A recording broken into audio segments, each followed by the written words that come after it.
Welcome back to the Character Corner with your host, Kriss and Dpalm here. And we are back here to do the first part of a two-parter. I believe it's going to be only two parts of Captain Marvel.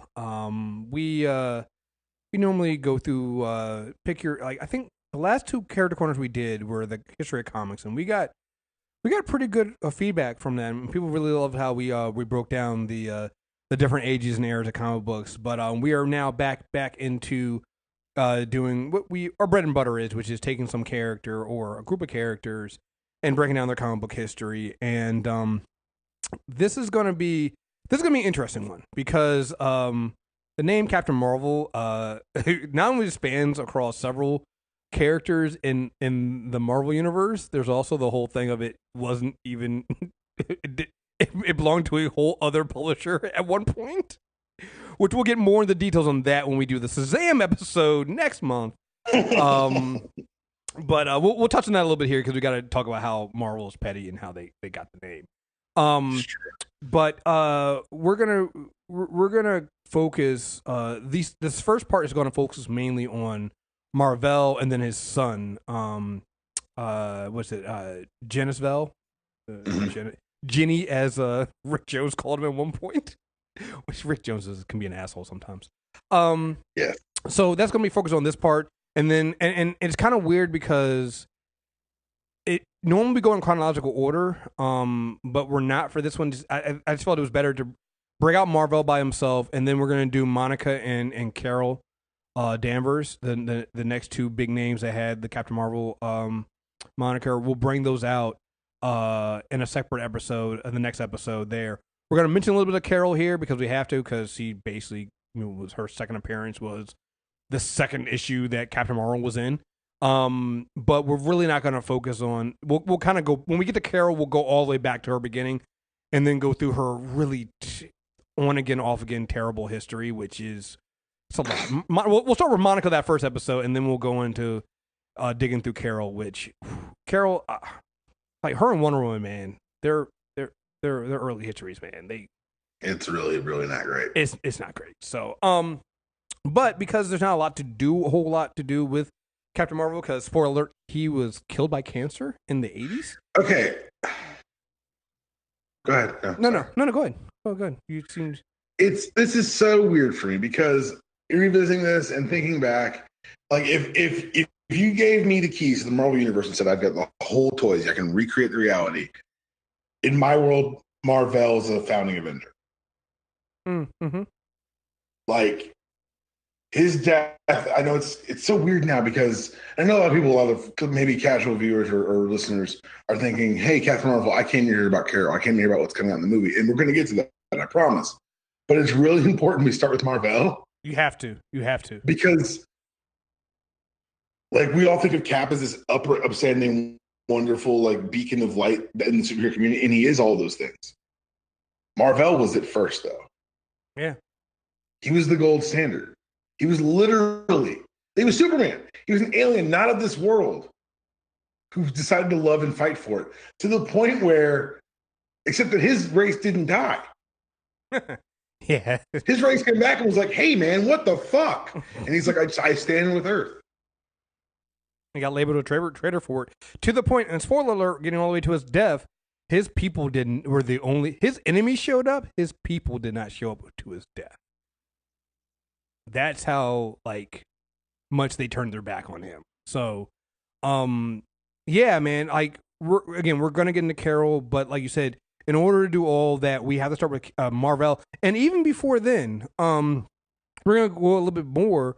And we're going to start just do a little bit of a dive, not a deep dive, but a little bit of dive into the Skrull and the Kree, because we also kind of need to deal with them as well. Because one, they're in the movie coming up, and two, you can't really talk about Mar-Vell without talking about the Kree and Skrull. And we've mentioned both. We've mentioned them throughout this whole thing because this is other thing too that kind of that I love about doing these character corners. The deeper and deeper we get in, the more characters we do, the more and more I can go, well, go back and listen to this episode, and go back and listen to this episode, and go back and do this. Because there's a huge chunk of this where we're going to basically like, hey, go back and listen to our Thanos episode. When we covered Thanos and the Infinity Stones, but that also was us kind of covering Marvel Cosmic. Same thing when we did Hickman's Fantastic Four run. Like when you get into Marvel Cosmic, it's so vast, and it's why when we were watching Guardians of the Galaxy for the first time and they mentioned the dead Celestial, we were all like, "Whoa, are they going to do that?"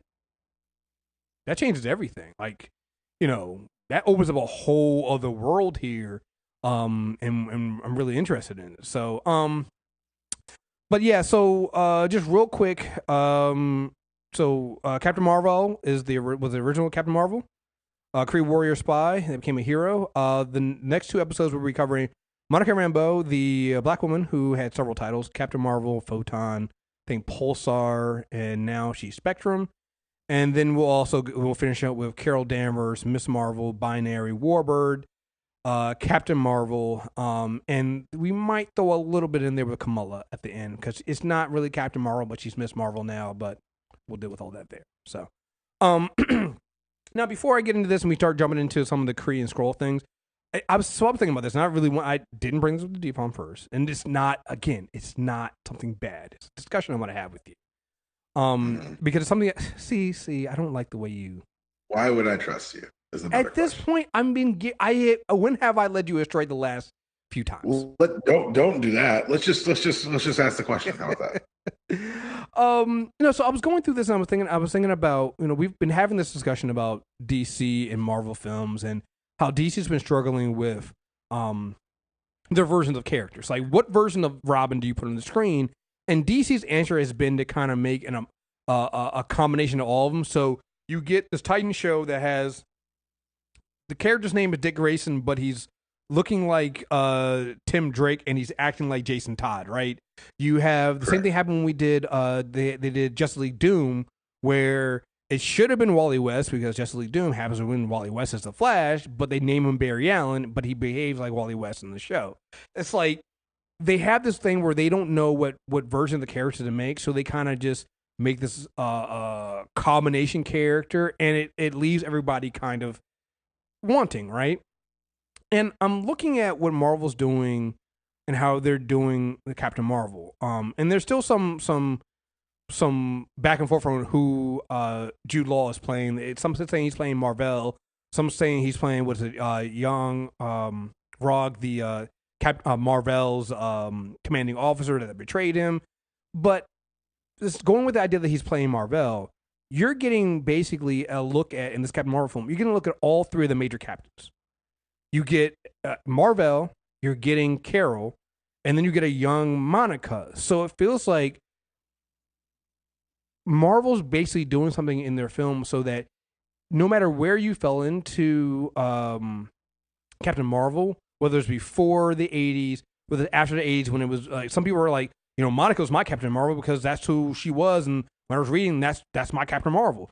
And then some are like, people read now, it's like, it's Carol Danvers. It's always been Carol Danvers. They don't know any better. When you watch this film now, you have something for everybody. Everybody can find a character that they recognize and know, and that character can grow into who they want it to be. And I feel like that's the thing that, if there's one thing I would tell DC to do, is kind of something like that. Like, instead of trying to find a way to make one character that tries to fit across all of your spectrum, just make them multiple characters. Whether you got to change the timelines or change something like that, because you're never going to satisfy. It feels like they're trying too hard to satisfy all these, all the versions with one character, and it just doesn't work. Right. It's something that just stood out to me because I was looking at this. I'm like, wait, we're about to get all three Captain Marvels, or at least characters that play Captain Marvel in this. Same thing they did with Spider-Man. If Mar-Vell's in it, it's always like right. If Mar-Vell's in this movie, right, he might not be. But even then, if he's not, what do they do? Let's say he's not. The way around that is they still use his costume.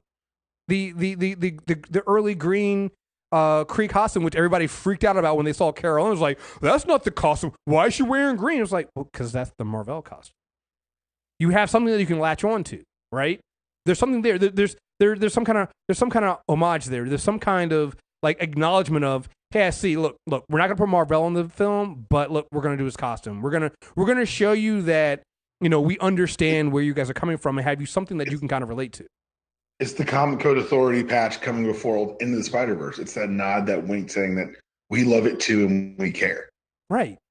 You know, it's and I think that's the thing that DC has been missing is that they're focused so much. I was saying since the other day, you know, again, I'm not going to go too much into this, but they're talking about doing this movie, The Trench, right? And somebody came out and was like, "Oh, they just keep mining things from New 52," and I'm like, I don't have a problem with, especially that, like the Trench little series in New 52 for Aquaman wasn't bad, but that should have been the first fucking film. You don't need a separate film on just that. You definitely don't want to do one without Aquaman in it. Right. You definitely don't want to do one without Aquaman in it. That's stupid. But like, it's not the fact that they mine from New 52. It's that they're mining from New 52, but then their current books and Rebirth are trying to erase what New 52 does, and New 52 erase what they happened before. So because DC keeps erasing their past, they can't mine it, right? Whereas Marvel is there. They can always give you a wink and a nod, you know? You can do a Spider-Man Homecoming and then have, you know, Miles' uncle in there and basically kind of not show Miles, but kind of give a wink and a nod of, at some point, maybe you'll get a Miles film, you know? You can do things like that. DC just, they can't, you know? It's just, I don't know. That's the thing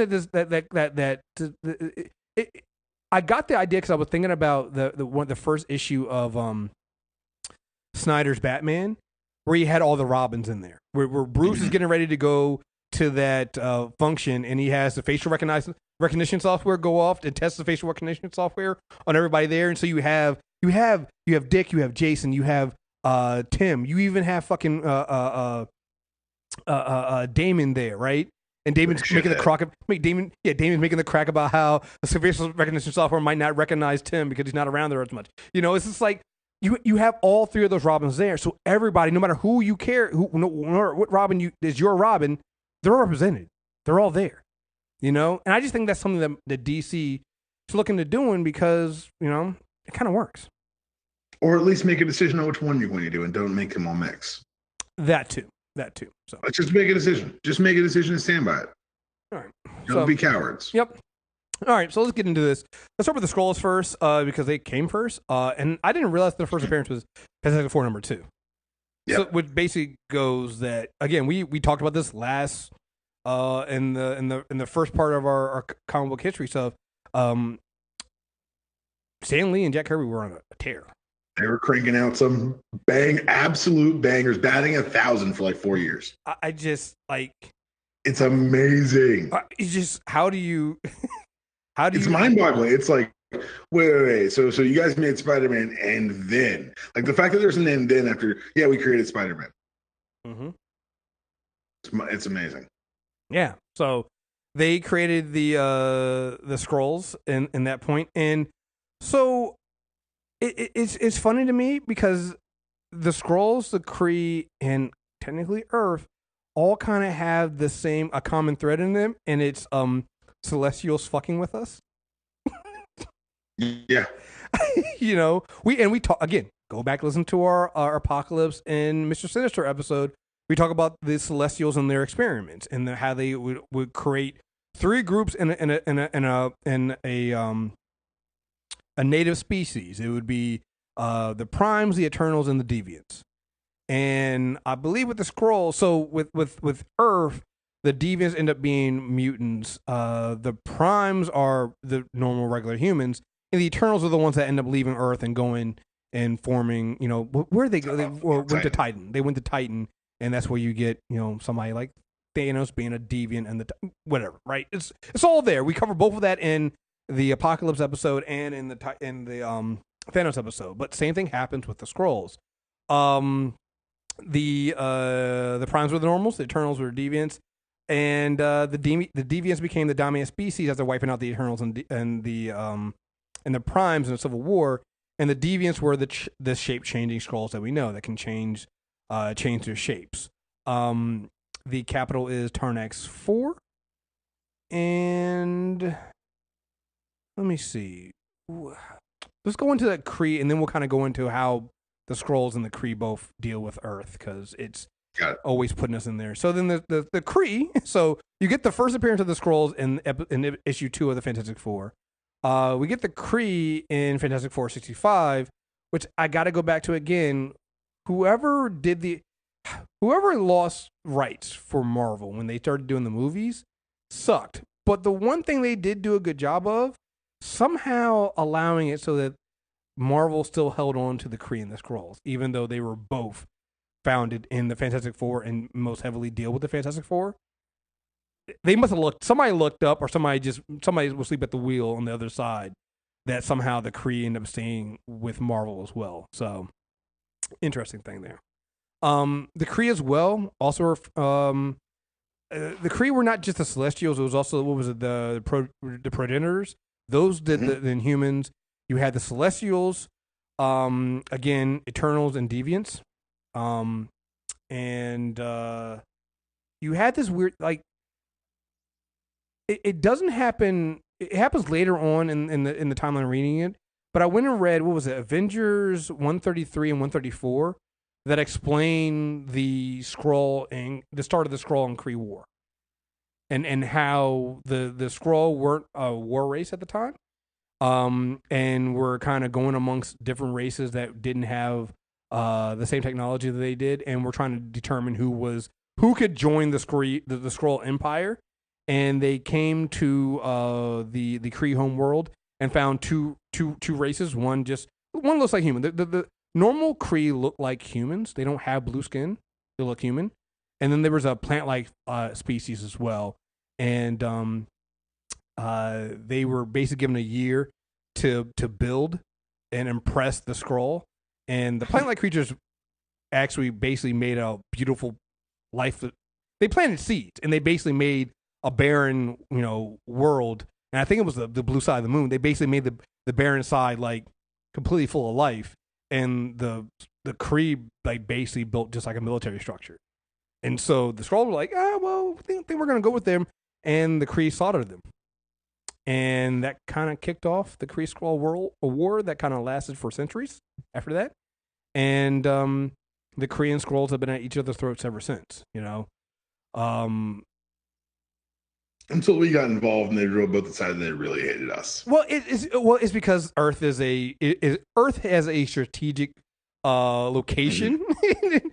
we just happen to be prime. We're prime. That's how it started, and then like once Earth beats you back, it becomes fuck Earth too. Well, yeah. It is one of those types of deals. It's like they show up thinking they're going to easily conquer Earth, and us Earthlings are just we're a little bit resilient. We don't die easy. We really don't. Before we get into that, more into that though, the the Kree don't. They apparently never listened to a "Do You Even Sci-Fi Bro?" And they created this thing called the Supreme or the Supreme Intelligence, which basically created from the greatest Kree minds. They basically removed their brains and assimilated them like the Borg into the thing because they wanted to create a cosmic cube because the Skrulls had a cosmic cube. So they were like, well, we want to create our own cosmic cube. So they created this big like monstrosity that looks like a giant floating head. That's a brain of all these other millions of other brains. And eventually it becomes the supreme leader of the Kree most times. And they kind of worship it like it's a church. It's weird. It's very, very weird. And then there's also Ronan, who we covered before, who sometimes is leading the Kree and then sometimes is following the Supreme Intelligence. Always has his own designs anyway. So just, throwing it out there. Just kind of but yeah, we'll cover more of the Kree and the Skrulls later on. We're pretty much saying they're going to do Secret Invasion, right? They kind of have to. Yeah. Like, they've set themselves up nicely to do Secret Invasion. We've seen the preview for Agents of S.H.I.E.L.D. So something sounding there. I think so. Without us having any sort of inside knowledge, this is literally just us guessing on the podcast. But yes, I believe so. Yeah, so we'll cover more into the Skrulls and Secret Invasion when that happens. We've covered the Kree a lot already because we did the Inhumans. But the big thing here is kind of remember is the start here is that the Kree and the Skrulls are at war. Earth is a strategic location, and the Skrulls had already been to Earth, impersonated the Fantastic Four, got beaten back. The Kree then came down themselves with Ronan the Accuser, and were trying to take over. You now have I guess you can enter in Captain Marvel and his mission to kind of infiltrate Earth and be a spy. So we'll get into that, but before then, we do got to talk about how Marvel even got the Captain Marvel name back. It's so good. So so we already talked about this in part one of the I also love that this podcast has turned into a place where we just kind of, it's like just littered with editor's notes in like a late 80s Marvel's book. Yeah. Where it's like, please see issue 60. Yeah. Go back and see that episode we did on the part one of the comic book history. But Fawcett Comics created their Captain Marvel. That was a little bit too close to Superman, and we're gonna get into this later on. I want to say they should have been smart like Marvel, because there's a lot of similarities between what Marvel ends up doing with Captain Marvel and what Fawcett was doing with Captain Marvel. And I was like, Marvel was just smarter with it, so they wouldn't get, so you can't sue them because it's different enough. But I'm like, so you have a young boy that can change into a superhero. They kind of do the same thing with Rick Jones and Captain Marvel. It's brilliant. Yeah, Brilliant. it's such a petty and brilliant move. And if you read some of the comics, at some point when Captain Marvel is fighting, the words are Shazam. And I'm just like, this one point I was reading one issue where Rick Jones was doing something. He kicked a pillow, and on the pillow was the Captain Marvel, was the Shazam like lightning bolt. I was like, they are so fucking petty right now. It is ridiculous. What you gonna do? Sue me? Like, that's basically what they're saying. Right. They were basically begging for it. So anyway, this lawsuit came in 1951. Copyright infringement in 53. And Goodman and Stan were like, we want that name. We're calling our company Marvel. We want the Captain Marvel name. There was another company that was using it at the time, and they paid for I think Marvel at the time paid the other company to get the copyright and get that name. The one caveat, and this is why you see a Captain Marvel comic as much, it's the same thing that happened with Wonder Woman. It's like they have to keep making Captain Marvel comics, or they will lose the rights. So that's why there's like, you'll look and there's always a Captain Marvel comic every few years. It's for that right. They have to have a Captain Marvel, which also explains when he dies, they bring in a new Captain Marvel. It's like if we lose it, it goes back, and we definitely know DC's going to try to grab it up because they have the original, quote unquote, original Captain Marvel. So it's just, at one point we're going to do a DC and Marvel history, and maybe we can just do, maybe it's not even a separate DC and Marvel history. Maybe it's just the DC versus Marvel, just back and forth, the history of the feud. The history of the feud, because again, this was. Captain Mar-Vell makes his debut in 1967. You know, it's within 5 years they decided they were going to start taking shots at DC. Like, it was this. Yeah, it's a war. So created by Stan Lee and designed by Gene Colan, and I think Gene and Roy Thomas then took over writing for the rest of that. Mar-Vell debuted in Marvel Superheroes number 12, December 1967, and Marvel Superheroes 13. Carol Danvers also debuts. Now, Carol debuts as she's a regular human. She's head of the Cape. She's a security officer, human. She will not get powers until, I want to say, when that Miss Marvel comic shows up in the 70s. Yeah. So she kind of just stays there. She's kind of, when I say she's a background character, she's literally a background character, close to almost like being a damsel in distress at some point, even though she is the security chief of the Cape, the restricted military base. Don't remember, this is like being written in the 60s, and they put the woman in charge of security. Yeah. I mean, don't get me wrong. Like, I think that, because even the Miss Marvel book, again, not to get ahead of ourselves, but even the Miss Marvel book was kind of seen as kind of being, ahead of his time when it came to female characters. So, again, we're going to get into the troubled history of Carol. The troubled history doesn't start off right away. Like, there are things that are always going to be there because of the time period.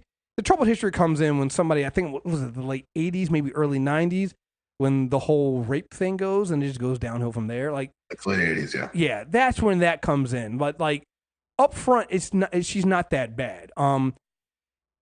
Like we said before, Captain Mar-Vell is a Kree soldier sent to spy on Earth, and decide if they're a threat to the Kree Empire. He takes on the identity of a scientist, Walter Lawson, and that's how Carol Danvers meets him, because he's pretending to be a soldier. Because again, remember, not every Kree is blue face. Some are regular, look like regular white people, and so they can blend in. Which also was the powers of Captain Mar-Vell.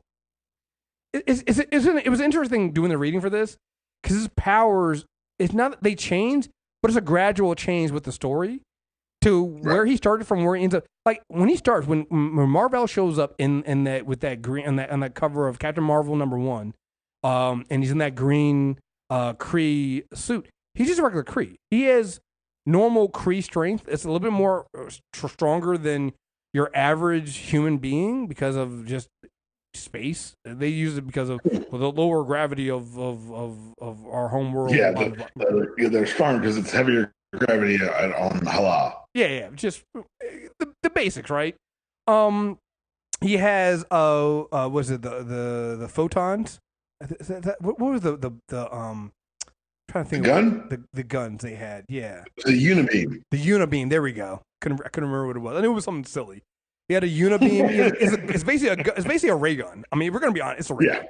It's a ray gun. Yeah. He has a ray gun. All right, he has a fucking ray gun. He's a alien spaceman with a ray gun. And his I think his suit can allow him to fly a little bit there, but it's not. He does not have any. There are no superpowers with Captain Mar-Vell. He's a guy in a suit. You're right. Not even really a guy in a suit. It's not even like an Iron Man suit. It's like literally like a guy in a literal it's a suit he wears sometimes. Right. It's, and that's it. And his whole thing is to gather intel and send it back to his superiors and the rest of the Kree. And what he ends up finding is he kind of partial to the humans. He finds himself interfering in when things go down and showing up to help them, kind of endangering his mission, and his superior is not very happy about that. He's kind of he's also there's a can't remember who what her job was. She was was he the science officer? The woman that he loved. I want to say she was the science officer. And she was helping him. His superior, Colonel Jan Rog, kind of just like, you know what? We gotta kill Captain Marvel. He's kind of he's gone too deep undercover. He's starting to feel for the humans. He's going to jeopardize our position, and so he is found guilty and sentenced to death. But he escapes, and then he gets manipulated by Ronan, the accuser, and the Kree minister Zarek to kind of overthrow the Supreme Intelligence. He basically gets manipulated. Yes, he gets manipulated. He gets manipulated, and this is all happening within the first 16 issues of Captain Marvel #1. So the manipulation's weird because they turned on him first. Yeah. The Kree tried to have him killed. He escapes through the rocket ship, but the Kree tried to murder him for helping his homeworld. But this is the first time where you're right, the logical evolution of the character, because when being manipulated by Zarek and Ronan, they're like, you need better powers, son. Right. They give him an upgrade. So it's just like he is an iPhone. Yeah. They downloaded new powers into him. It is so crazy. Again, this is the 60s. It's crazy even for the 60s. I was reading this stuff going but it's also not bad. No, but especially knowing where it ends up with the Rick Jones stuff, you're like, wait. So it feels like, honestly, if you pitch this, they'd be like, well, why are you wasting all this time on this other stuff? Yeah. But it's so crucial that we get the picture. It's almost like the Steve Rogers thing where I just want to do good. I just hate bullies. Yeah. And even when he was just a guy with a ray gun, he wanted to do good. And so he gets more and more abilities to do more and more good. And that's what got me. It's like when I was reading this, again, this is early 60s stuff. And I'm reading, I'm going like, was this always the plan? Because like you gotta think it was, right? It has to be, because it literally goes from him being, like you said, a spaceman with a military uniform to and Zarek kind of comes to him like and pretends like he's a god. So he manipulates Mar-Vell. Mar-Vell goes back and he's given like the powers at that point are flight, strength, and he's got more powerful photon beams now, or unibeams now. He confronts the Supreme Intelligence, kind of reveals the plot that it's really he's being manipulated by Zarek and Ronan the Accuser. And Mar-Vell kind of turns on them, and then the Supreme Intelligence is like, you know what? I'm glad you helped. You know what? We did sentence you to death. We did kind of exile you, but it's because you're not really about Kree life right now. You kind of seem more partial to the human beings.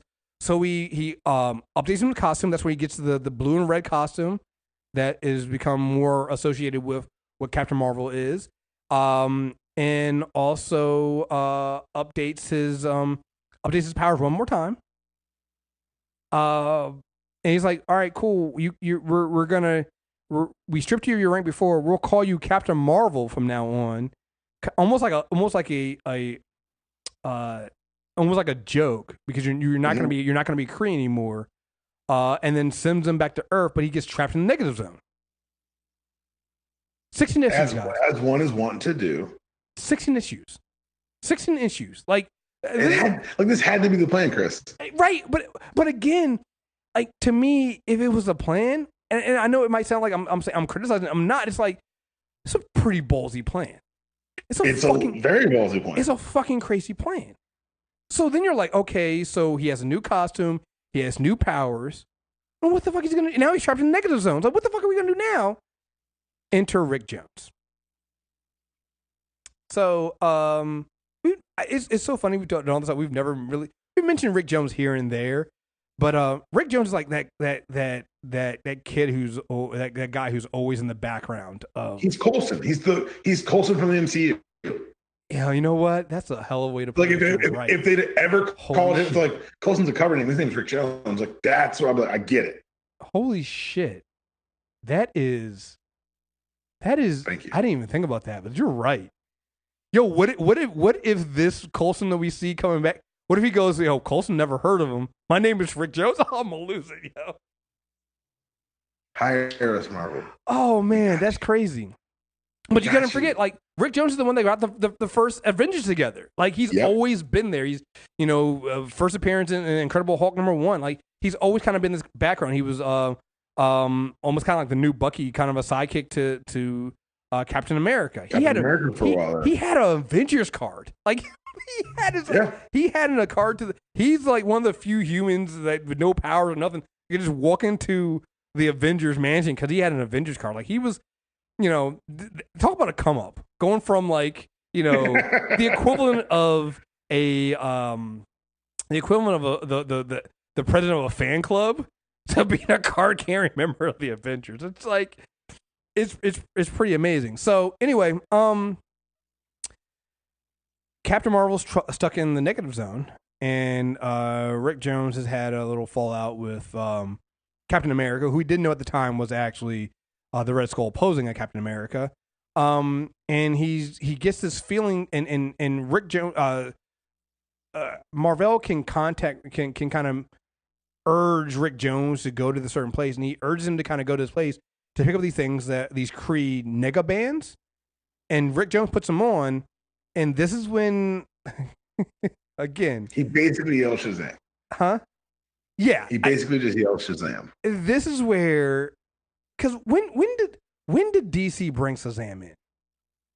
No, I'm gonna look that up. Yeah, look that up, because I really want to know when they actually did their first comic. Because what happens is, anytime Rick Jones bangs the two nega bands together, he switches places with Captain Mar-Vell. Mar-Vell comes 1972 in DC Comics. 1972. So technically, well, actually, no. 'Cause I'm thinking about it now. Because if Mar-Vell shows up, I'm wondering what the date on Captain Marvel number 16 is, or 15. Come on. I'm trying to see what the date is. 68 looks like. Yeah. Oh no, the series. That's when the series was. I'm wondering when the actual issue. On the May Live, the Galaxy Must Die. So 15 dropped on 68. So I guess it's about 69. So about 69. 'Cause I think yeah. So they technically beat DC even back to this. So it's kind of clear for what we're petty, saying. just petty. It's petty as shit. So again, anytime that the bands are struck in our universe, whoever is on that universe switches places and goes to negative zone. So when the bands are struck the first time, Rick Jones gets sent into the negative zone, and Mar-Vell gets sent to it switches places with him. And so basically, what you have is this young kid who can then become a superpowered person who has super strength, photon beams, and all this other stuff. It's Shazam. They made Shazam again, but they did it so it's different enough, and they used the elements of that are already existing in the Marvel universe that it is lawsuit proof. They use sci-fi instead of magic, and that's it. Yeah, it's lawsuit proof. And by easing into it in the first, and again, remember his first appearance wasn't even the Captain Marvel series. The first appearance was the year before in Marvel Superheroes. So by using this year and a half to kind of set it up, almost like 2 years, they made it. It was foolproof. Like, we want to take that character Shazam and do the same thing, but on our side, and it worked.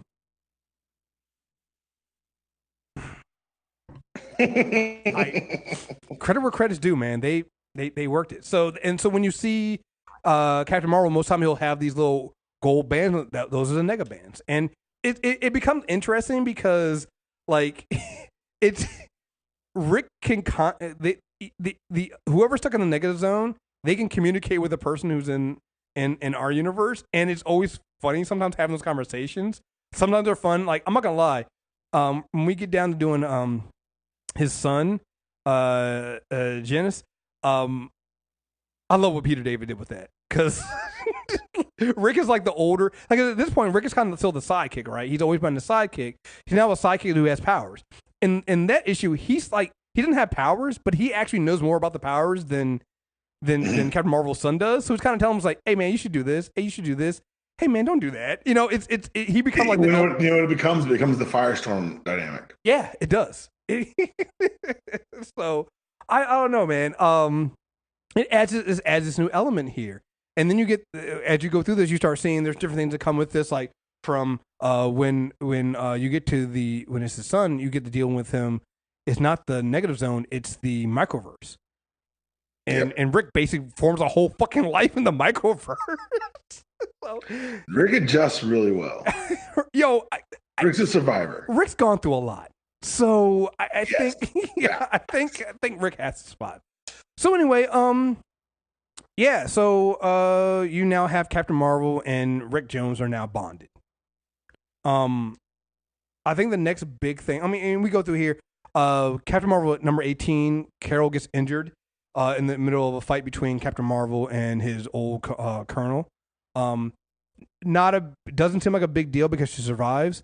It becomes a big deal because that's going to be where she reveals that her powers, where she becomes Miss Marvel is. But we'll come back to that when we do Carol Danvers deep dive next episode. So, but just know that's where they kind of go back, and again, it's the Marvel retconning, taking something small that happens that you don't think is a big deal, and then years later coming back and going like, actually, that little inconsequential thing, actually a pretty fucking big deal. I think it's a great way because that way you can mine your past and never have to worry about. I know some people don't like that, but I think it's just a cleaner thing than trying to reboot every time. So, I guess the next big thing would be the Kree-Skrull War. Yep. Which you can get through Avengers 89 through 97.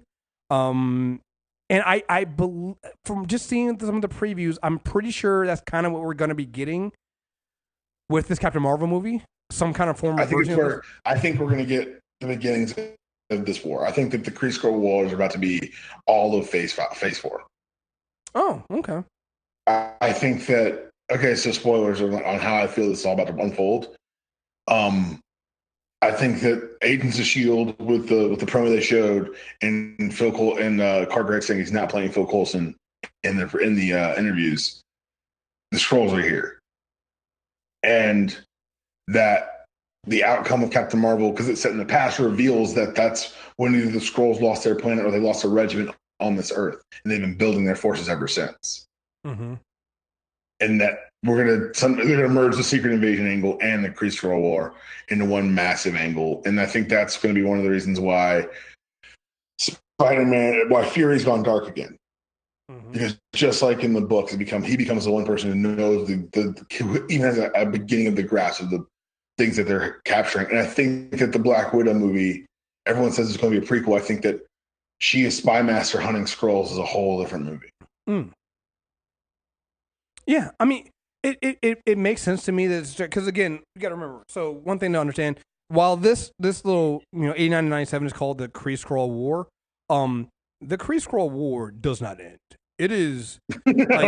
This is a snapshot of said war. This is not the end of the war. This war, I think something else that you just brought up in my head. Up to this point, like largely the Marvel universe has been Stan and Jack in the 60s. Yeah. And for Phase 4 to kick off the way we think it is, the Kree-Skrull War was, what was it, 71? Was it 71, I think? I want to say, yeah.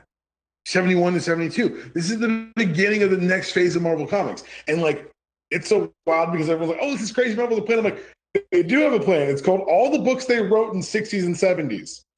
Yeah. Yeah. Which is why we're going to, I think that the first X movie that happens in the Marvel universe will be giant-size X-Men. Makes sense. That team is the team that we talked about. That's the team. That's the team. That is the team that launched the X-Men. So, but going back to the Kree-Skrull War, like, I feel like it's and again, it makes sense why this is set in the 90s because again, you're dealing with they're basically making Carol more of a human. It looks like I don't know if they're making Carol a human Kree hybrid or if she's a Kree that forgot she's a Kree, and then she go whatever way they're doing it. I think they've definitely done it. So there's I don't know if you read the new miniseries. I forget who wrote it. I apologize. I think. Oh, I know what you're talking about. You're talking about the little miniseries they made on Carol Danvers. They kind of changed her origin. Yes. Yeah, I didn't read it yet, but I did hear about that. I read it. It's really good. Okay. I'm trying to see if I can find the new miniseries. Oh, so now I hit mini, and it's just a bunch of other things that you can buy. But like again, going with this Kree-Skrull War, it makes sense because again, you're now bringing it the reason why I believe that this is going to be this is like the kickoff of it, or at least part of it, or at least when Earth becomes aware of it, and it makes sense. Think about it. In the past, this is what going to kick. Listen to that first trailer and what Fury says. What Sam Jackson Fury says. He says, I was about to hang it all up.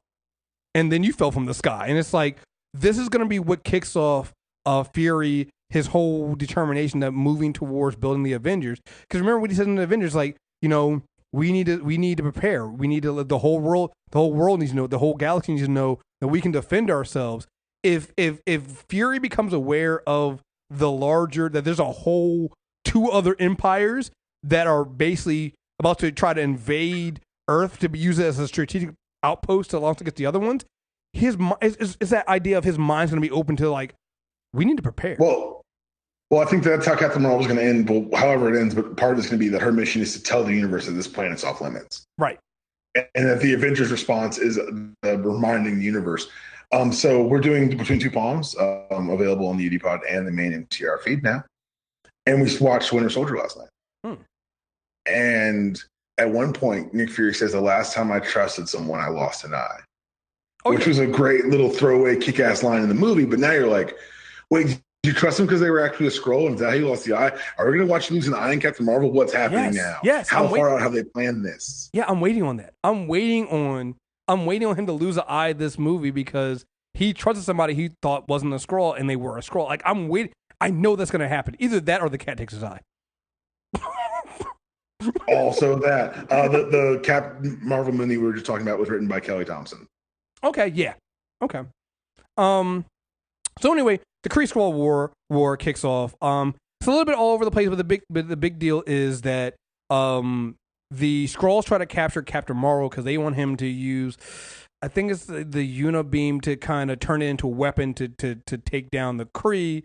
The Kree still see him as a traitor because Ronan the Accuser has come back and has taken over from taking control of the Kree Empire back from the Supreme Intelligence.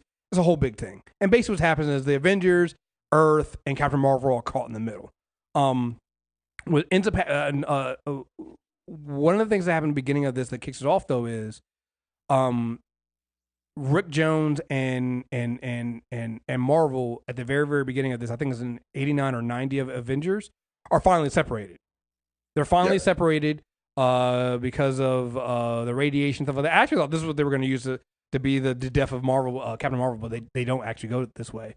So Rick Jones and now Captain Marvel are completely separated, but they end up bonding back together because the Supreme Intelligence realizes that Rick Jones does actually have some power inside of him. He has a thing called the Destiny Force, and he uses the Destiny Force to basically, one, I love the fact that he's able to bring forth the golden age Marvel heroes to fight at one point, which I thought was actually hilarious. Because again, Rick Jones every now and then brings up comic books, and it's just a breaking the fourth wall, like self-awareness meta thing, because he remembers reading about, again, he read comic books about like Captain Marvel, Captain America, about Namor. So he brings them forth to kind of help fight his battle, but he also realizes that he has this force inside of him, and Rick basically dies. In order to save him, Captain Mar-Vell has to bond again with him again, so that him and Rick are once again bonded in body and mind through the Negabands. So, but yeah, that's basically we kind of pared it down a little bit there, but that's basically what happens in the Kree-Skrull War. But you also need to understand that just because that's called the Kree-Skrull War does not mean it ended as the Kree-Skrull War. Like, that war goes on forward. That war continues. Was there anything else bigger after that, before going into the Thanos War, which you kind of already covered a little bit? I don't like the Kree-Skrull War is such a big story, not just for Captain Marvel, obviously, but it's one of those touchstone stories for the Marvel Universe. It was the kind of the culmination of Roy Thomas's years long Avengers run, and it was one of those stories that while it was, of course, about aliens and whatnot, it also touched on a lot of like themes like McCarthyism and kind of the world around you, the world outside your window that Marvel tries to create. And I thought that rereading it for this was a real joy for me because it reminded me how much I enjoy those stories, you know? Yeah. Yeah. It's, again, Marvel Cosmic is just it's so crazy. It's just such a crazy and weird world, especially when you start breaking in things like, you know, you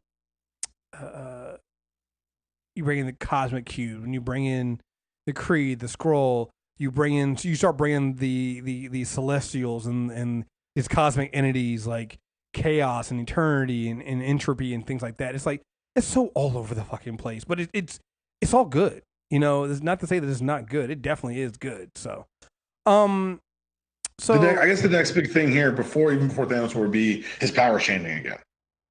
Oh yeah, because when he reemerges with Rick Jones, like his personality got surmised. They almost thought that Captain Marvel would sacrifice himself to save Rick, but more and more aspects of Mar-Vell's personality are coming out. And so I forget the doctor's name. Hold on, I have it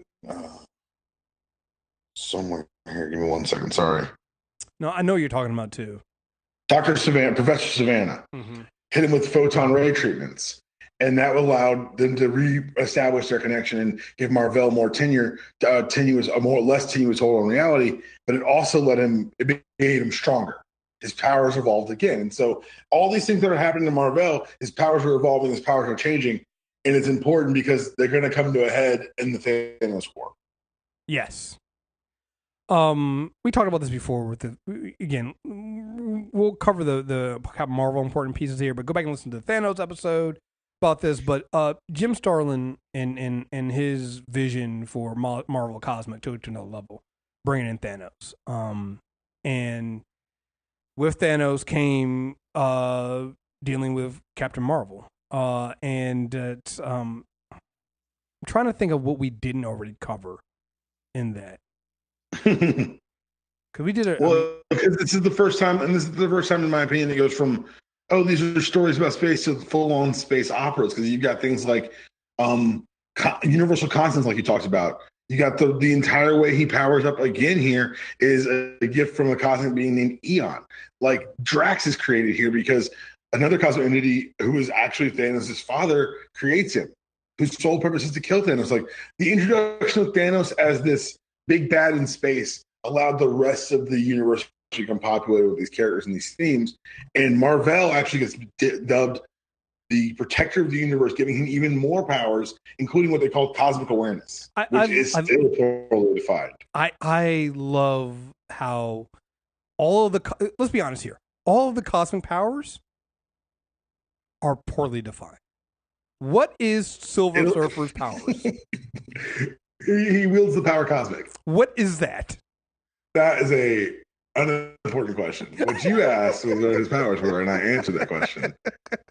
I don't see why there was no room for a second follow-up question. If you put cosmic in front of anything, it just becomes cosmic awareness. What does it mean? So this is me in my nerdery and my love of Captain Mar-Vell and like all his lineage. Phyla-Vell is one of the best characters ever in comics.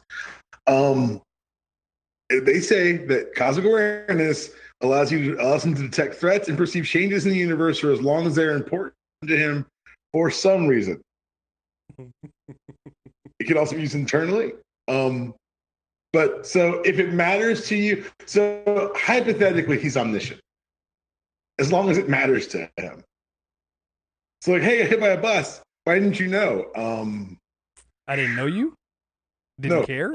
So when you know, it's like, it didn't matter to me. Oh, right. He started telling. So honey, you forgot that Valentine's Day is on Thursday. It's like, I must have forgotten. But you have cosmic awareness. I guess it didn't matter to. Like, it feels like a lot of asking for trouble. It's like look at that new movie, What Men Want. It's like, they had the movie before that, What Women Want. It's like that, but like worse. God, was What Women Want, was that with Mel Gibson? Yeah. And Taraji's doing her thing before the movie drops. Okay, I see a theme. Yeah. I see a real theme. Yeah. It's just, gotta stay on brand. Man. Yeah, man. It's God. It's so I'll put it this way though. Like it stays pretty, the cosmic awareness stays pretty undefined until you get to Genisville, and then when he goes crazy in that 5th volume of Captain Marvel, I start understanding it really, really well. I'm like, it becomes a lot cool. I like how they use, like you said, Peter David uses it as in a new way that made it really a lot more interesting. Yeah, just honestly, guys, that's what Peter David did with Aquaman and what he did. Like I was prepared not to like those 2 volumes of Captain Marvel, and I was like, I need to read this again, like when I'm not trying to rush through it. Like, this is Peter David. It's what Peter David does. He just walks. You know what he is? He's the We Buy Ugly Houses of your comic books. Like, got decent bones. I can tear it down. Right. Build something here. He's over here fixing up comics, and he's like, that's a little fixer-upper over there. This is Captain Marvel? What are you saying? He's got a son that made our good friend Peter David. His great restoration work. Yeah. Oh, yeah. He does great. Is this an original Peter David? Oh, this is amazing. Oh, work. Wow. He really remodeled. He took up that wall, didn't he? It's a lot more open in here now. Right. Wow. Got that open concept I wanted right now. Sorry. Oh, my goodness. Look at these countertops. But yeah, so he gains the cosmic awareness power, which, again, when you think about it, this is a guy who was just a guy. He was just a spaceman. He's just a guy with a gun. But guess what? He's the best guy who ever lived. Mm-hmm. Yeah. On any planet. He's Space Jesus. Yeah. Kind of does become that. He becomes the big rules were like, People never come back are Gwen Stacy, Uncle Ben, and Barry Allen, and they brought back Barry Allen because Jeff Johns refused to let go of his childhood, and they brought back Gwen because, hey, look, Spider-Man makes us money, and Uncle Ben comes back occasionally. They will never bring back Mar-Vell. Well, let's get into that then.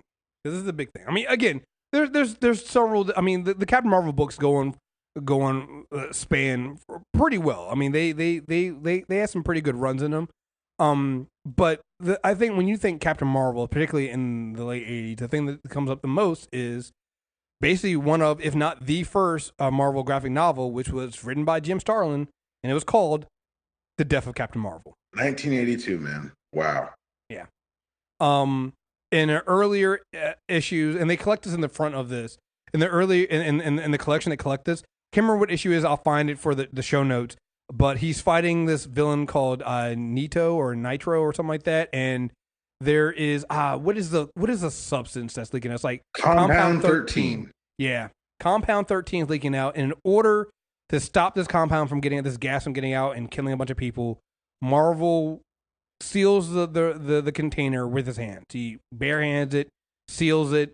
You think nothing of it because again, that issue is part of the regular Captain Marvel series. You don't think about it. You keep reading. You're like, he gets knocked out afterwards, and then they wake up the next issue like nothing happened. And I would love to know if that was always a plan, to pretend like nothing major came from. I think again, and I hate to give like retroactive credit because you can't tell unless you ask. But without having learned in the interviews, you have to think Starlin knew. I feel and that's one of the things that you and I have talked about that is so important with some of these characters is that this creator, Jim Starlin, had a plan with Mar-Vell through and through. Yeah. He was always going to become the best of us, and he was always going to die. Yeah. And the reason why always going to be a death that we had to watch. It wasn't like, oh, he got killed during a fight. No, it's a death the universe had to watch. And I feel like it had to be a plan because when you read the issues on their own, not part of the Death of Captain Marvel collection, it goes on. Like he passes out the end of the issue. Next issue, he kind of wakes up and they just go about their business and nothing happened.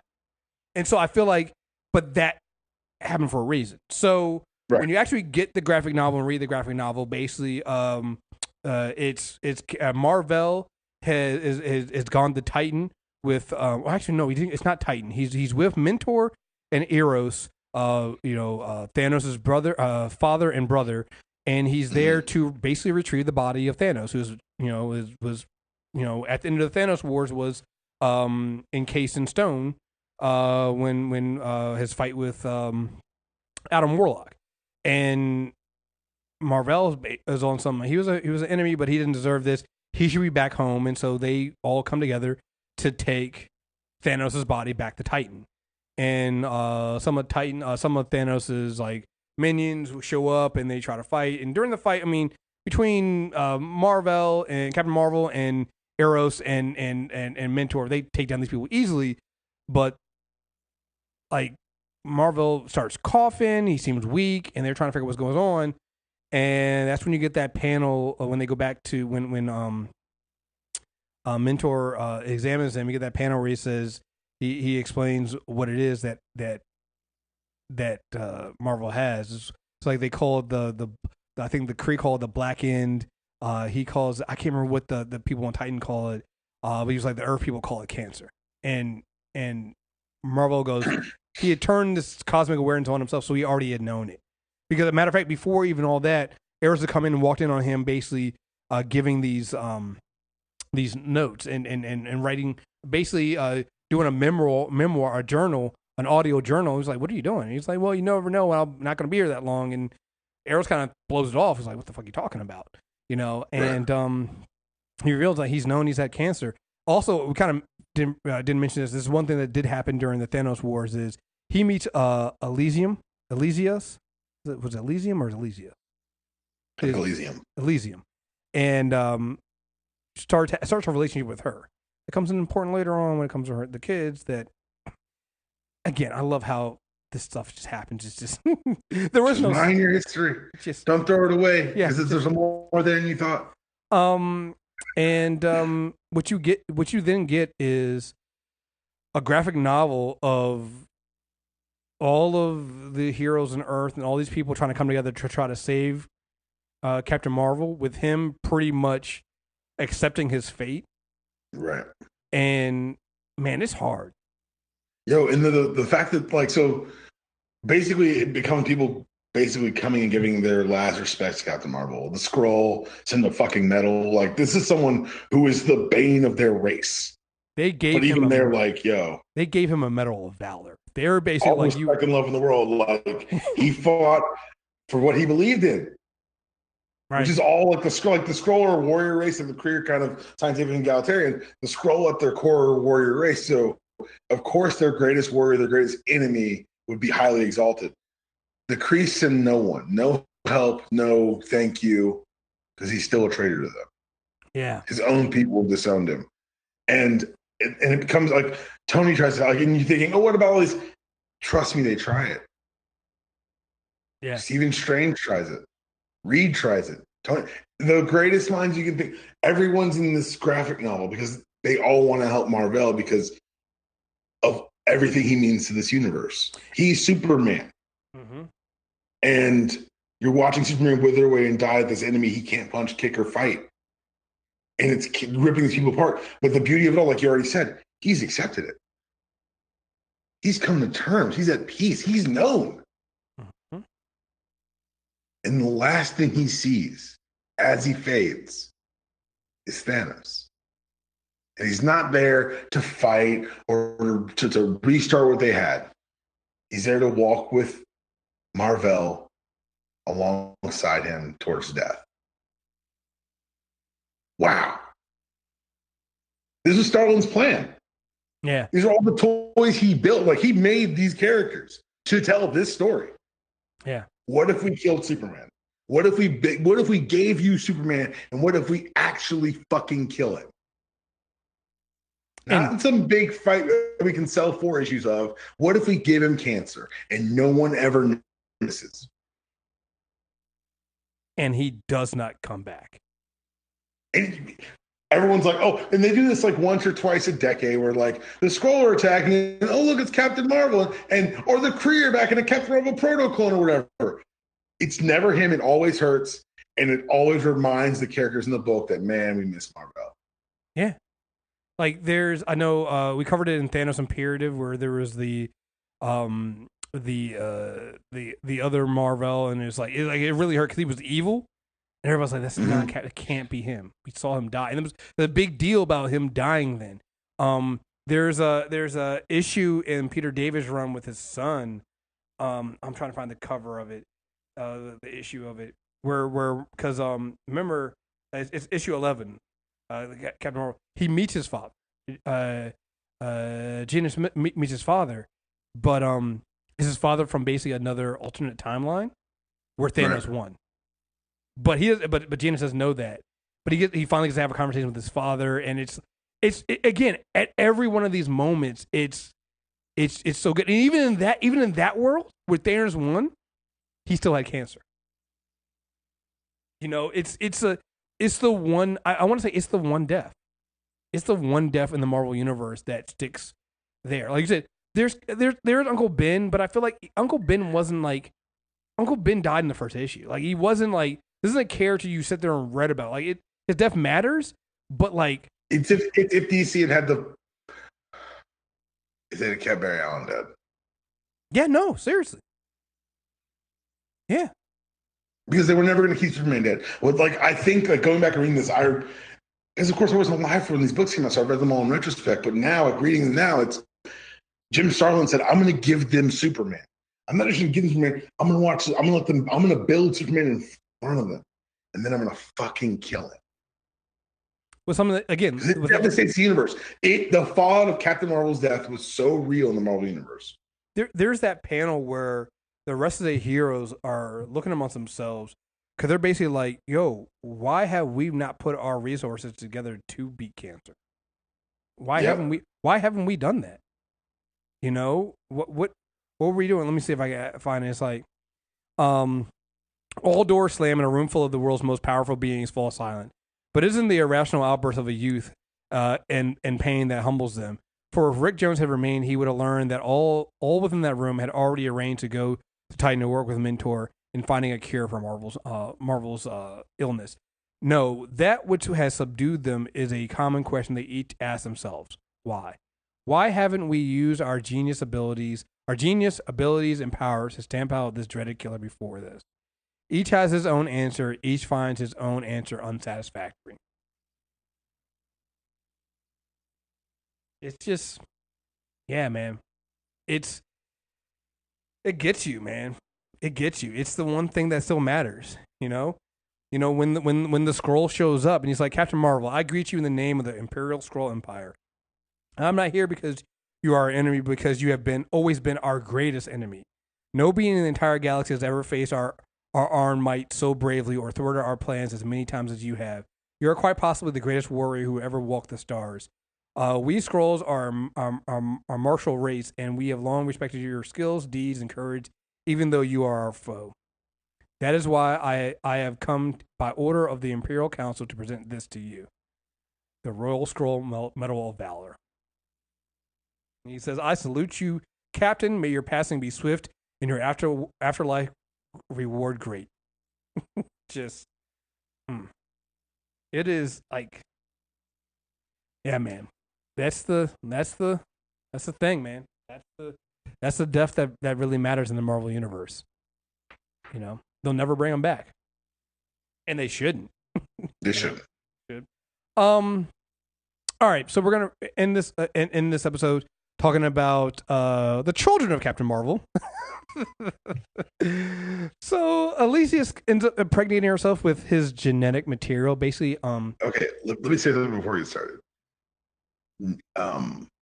Like Doom's crazy. Like Norman Osborn's crazy. Genius Bell's fucking insane. I mean, he doesn't start off that way. You're right. He didn't start off that way. But the way, just know that this story ends with somebody in this story destroying the universe. So his girlfriend, because they weren't even married, impregnates herself with the genetic material, ends up having Marvel's son, who first calls himself, I think, Legacy, and then ends up calling himself Captain Marvel. I want to say his first appearance is in the Silver Surfer issue. I can't remember off the top of my head. I'll make sure I put it in the show notes. He's in Silver Surfer 6? I think that's what it is. And then he shows up again in the Avengers Forever. Silver Annual 6. Annual 6. And then he shows up again in the Avengers Forever. A version of him shows up. I think that's a future version of him shows up in the Avengers Forever miniseries, where Rick Jones again has the Destiny Force brought out of him. He's almost on his deathbed. The Supreme Intelligence brings the Destiny Force out of him. And long story short, it ends up Rick Jones saving the world with these Avengers from different time periods. But the result is when he gets to return back to his current time period, he is once again bonded with, you heard it, Captain Marvel, who just happens to be genius. So when this happens in Avengers Forever, I'm a huge fan of Avengers Forever. I think it's Carlos Pacheco on art. His art's beautiful to me. Yeah. So during the conflict, it's like you said, a future Captain Marvel, Genius Bell, fighting alongside them, and to win the day, he has to rebond with this future Genius Bell, and so they think it's just something they did to win. But when they go back, you're right. Rick finds out that he's been tied to this life form who's half Captain Mar-Vell and half artificial life form Elysius, who had been lied to his entire life and told that his father was Star Fox. Because guess what? If you have the son of space Jesus, it's important to hide him because he's probably got enemies. And also, we should also mention that Marvel told Star Fox, it's like, yo, take care of her. So, I guess he did it more ways. And her's not a her. Remember that too. Yeah, she's not a person. She's a machine. Or not a machine. She's a pseudo person. It was created by a computer on Titan that had been corrupted by Thanos. This is all a really big do you even sci-fi bro. Like this is all of it. Yeah. Every bit of it. So Peter David takes over writing Captain Marvel with his Genesis. And so this is Captain Marvel, I think, volumes 4 and then 5. Volume 4 is basically, it's kind of funny. Like it's almost lighthearted a little bit. It's Firestorm. It's the Odd Couple. Except it's switched. It's Dick Grayson being the cheery Batman and Damien's surly Robin. It's Rick Jones is no longer the happy-go-lucky sidekick. He's the jaded. I've almost died like 17,000 goddamn times. Rick Jones and this Genius Vell, who is a dickhead because he's an alien and he doesn't understand Rick Jones's human sensibilities. And so it's like they won't get along. It feels like a sitcom at first. It really does. At one point, they realize they're doing good though. They're doing good stuff. Yeah, they're doing good stuff. But they come across the young girl who's kind of changing reality, and they start noticing certain things are starting changing. Like when they change places, Rick does not end up in. They don't end up in the negative zone. They end up in the microverse. So it's these little things, and the microverse has all like Rick has a whole life in the microverse. It is. It's one of those things, whatever happens in the microverse stays in the microverse. Like it's very, very weird how it works. But no, the series, I really like the series. The other thing too that should be pointed out here, Genius Vell is trying to figure out his powers too. He doesn't understand how all this stuff works, and he has the cosmic awareness, but he's not exactly sure how to use it. And what's happening early on in here is he sees things that might happen before they happen. So it's almost like it's clairvoyancy a little bit. And they kind of go through this, and how many issues is this? I can't remember how. Is it the first? Is this first run like 25 issues? I think so. Yeah. I think it's like 25 issues, right? And again, it starts off. It's 35 issues. Sorry, 35 issues. And like you said, it starts off not kind of like lightheartedness, but their plan is to kind of figure out what these changes in this world are, and deal with it. It's like again, they alternate between regular universe and microverse. And like there's some like I know you're right. It's not all lighthearted, but there's some sitcom tropes. Like Rick is married. Genius Vell's kind of a hoe, like it, and they can, as opposed to just hearing each other's thoughts, they can see each other's experiences when they're in the microverse. Like when Genius Vell says like tells Marlowe's like, yeah, you can call me. Marlowe's his wife, Rick's wife. It's like, yeah, you can call me anytime you want, because she doesn't know at that time that Rick and Mar-Vell are bonded. And Mar-Vell's like, yeah, you can call me anytime you wanted. And Rick's like, what are you doing? You do not talk to my wife that way. It's like, what are you talking about? It's like, no, we are not doing it. Like it is funny because, like I said, with Captain Mar-Vell and Rick being bonded, this was like a, it was a friendship that, and this one turns into friendship too eventually. But again, you got Rick now, like you said, he's the guy in the chair almost. He's the one who has the knowledge. He's the annoyed guy in the chair. Huh? Yeah, the annoyed guy. Yeah, the annoyed guy in the chair is like, yo, dude, what are we doing here? What's going on here? Like, there's the funniest one is, so Rick and his wife Marlo are kind of like separated right now. So they try to get back together. So they have a date night, right? And also at this point, because something happened with her, she's seeing this dead girl she worked with, and Rick has Mar-Vell has Genius in the microverse, right? And they're having their date, and so they're both kind of talking to the other people that the one can't see. Then they start having sex, and it's fucking hilarious. Because Mar-Vell's like, listen, we got to change positions. Like, wait, no, that's not what I mean. I have this thing we got to go do because Moondragon's calling us. Like, the Moondragon calls up. Mar-Vell's like, what's going on here? I need you guys back up. He's like, what is Rick doing right now? And she goes, oh, I see. Rick's kind of busy right now. I'll take care of it myself. Like, it's actually pretty lighthearted and funny. Like I said, there are some serious things that happen here, with it, but it's funny. It's funny. And again, I think Peter David did this to set you guys up. Yeah. Because then we get volume 5. So during that first volume, you have this whole thing where, Genius Vell is getting used to his powers. He still doesn't fully understand the cosmic awareness and how it works. In the next volume, he figures out how to work the cosmic awareness. But it goes bad. because Real bad. what Peter David reveals is that the cosmic awareness basically makes him aware of everything in the cosmic. And Genius goes insane because of knowing all this stuff. And what finally does it for him is he's going around saving the different things, and even Rick's telling him, it's like, hey dude, slow down. What the fuck's going on? Like, why are you running from place to place? Like, yo, I can save them all. He finally gets to this part where he can't be in two places at once, and there's a girl about to be beaten by her an alien girl on this alien plane about to be beat by her boyfriend, or the I think it's the Badoon are about to wipe out this other alien race. So he was like, yo, save the many versus saving the one. He goes to stop the genocide.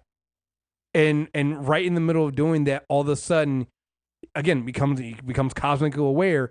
He becomes aware of what that girl that got killed could have been. And it's revealed that she could have been basically the savior of the universe. She could have used her upbringing to then come in and then been the greatest peacemaker the universe has ever seen. And Genie goes mad. He goes and meets the Punisher, and has the Punisher basically teach him how to basically be a mass murderer. When things are going wrong, don't call Frank. Well, okay. So, when things are going wrong and there are people to shoot, call Frank. But if things are going wrong emotionally and you need someone to be a sounding board to make you make an emotionally healthy decision, don't call Frank. Oh yeah, no, Frank's not that kind of. He's not here to help that. No, Frank's not. That's not Frank. That's not Frank. But what I love about how they did it was Frank is in the middle of trying to kill somebody, and Mar-Vell stops him. Mar-Vell actually kills the guy that. So Frank's about to kill this one guy, and he's holding this other guy hostage. Mar-Vell kills the hostage guy, and Frank's like, "What the fuck are you doing?" He's like, "Oh no, this guy, he smothered his baby sister. He raped this girl in high school. He has thoughts about raping his coworker right now. That's why I killed him." And he lets the other guy go. He's like, "Why did you let the other guy go?" He was like, "Oh, because that guy is going to get picked up next week. He's going to go to jail, and then he's going to turn his whole life around, become like a jailhouse preacher, and help reduce other people going to crime." It was like, what the fuck is going on here? You know? Right. Then there's a time when he goes and Frank, they go stop this one guy, and Mar-Vell gives the guy like a little bit of a taste of the cosmic awareness. The guy goes in the ring, and Frank's like, "Where's he going?" He's like, "Oh, he's gonna go kill his 8-year-old son." He's like, Frank's like, "What the fuck?" So Frank kills the guy, and he was like, "Frank, you shouldn't have done that." He's like, "Because you just killed this kid's father in front of him." And he gave he lets Frank see what the future is, and Frank realizes that kid's gonna then grow up to kill him because to get revenge for his father being dead. It's like this is it gives you this, it gives you a sense into why Genius has gone crazy, because you're like, dude, nobody should know all this shit. You can't make these kind of decisions because that's gonna drive you fucking crazy, and it does drive him crazy. He goes back to the Kree, becomes a new Kree. He also finds out that at the same time, Rick is dealing in the microverse. He's end up dealing with entropy and epiphany, which goes back to the whole cosmic entity sections of all this stuff, and they're trying to get a Genius to basically destroy the multiverse, which they do. Yeah.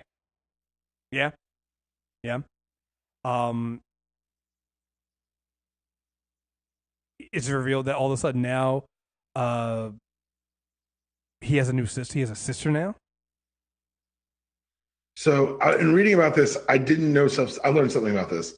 Last Thursdayism, or the 5-minute hypothesis, is a skeptical hypothesis put forth by a philosopher that proposes the universe sprang into existence 5 minutes ago from nothing, with human memory and all other signs of history included. So basically, when they brought the universe back, that's what happened. He recreated with everything intact, but there were changes. No one knows Genius is crazy, and he invented a sister. Mm-hmm. Who would later also be known as Captain Marvel. Mm-hmm. Because why not? Genius is crazy. Yeah. It's actually a really good series. It's really good. No, it's really good, but Genius is really crazy. No, he's fucking insane. Do you want to go any further in this, or do you think that's a good place to? It feels like a good stopping point. I think Genius recreating the damn multiverse is a good stopping point. right. Yeah. So we'll cover. We might come back and touch a little bit more on Genius and his sister in the next episode, but the next episode will basically focus on Monica and Carol, and going into those two ladies who also donned the name Captain Marvel. So, but I think there was we were worried about we weren't going to be able to get enough in on Captain Marvel. We did almost an hour and a half on it. I reread that Genius series like 3 times. Oh, it's so good though. It's my first time reading it. Yo, Peter David's a psychopath. It's my first time reading it, and I was like, yo, this is actually like I was speed reading through it. I'm like, I actually think I need to go back and reread this, take my time, because this is actually pretty good. But the thing I love about it, and this is the thing I like about all this, more and more I read this stuff, the more and more I think about some of the other previous stuff I read, and like all this stuff, it's like similar. It's all tied together. You know, when in that issue you realize that it's entropy and epiphany behind Genius going insane, you're like, these cosmic entities are always behind this shit. Right. And it reminded me, we're gonna bring some of this stuff up again when we talk about the Ultimates, because when we talk about Monica and Rambeau, we got to talk about the Ultimates run and what's happening with the Ultimates. And shit, we're gonna talk about Monica and Carol, because Carol's on that team as well. So it's like all this stuff is in there, and it's all related, and it's all fucking crazy, and it's all trippy, but it all quietly starts making sense. You know, so but anyway, there you guys have it. That is part 1 of Captain Marvel. We will be back soon. We're not going to take that much long of a break, because we're going to try to get the second part out way before at least a week before the movie comes out. So, that means we'll probably have to record that in about a couple weeks or not. So, just stay tuned. We'll get to Monica and Carol, and then after that we got to do Shazam, and then we're doing Iron Man. So, yeah, folks, make sure you subscribe. Character Corner, iTunes, Stitcher Radio, Spotify. Also, we have plenty of stuff coming out on Premium as well. We just did a joint episode that's being joint posted on Where's My 40 Acres and MTR Premium on Abducted in Plain Sight. We're also be doing the Comic Book Club coming back this month. We're going to do volumes 1 and 2 of The Wicked and Divine, and we're also going to do the Kelly Sue DeConnick Captain Marvel run as well. So just stay tuned for all that stuff. So sign up for that. Go to mtrnetwork.net and go to the Premium tab and sign up for Premium to get those episodes there. So again, folks, thank you guys very much for listening, and until next time, we're out of here. Peace.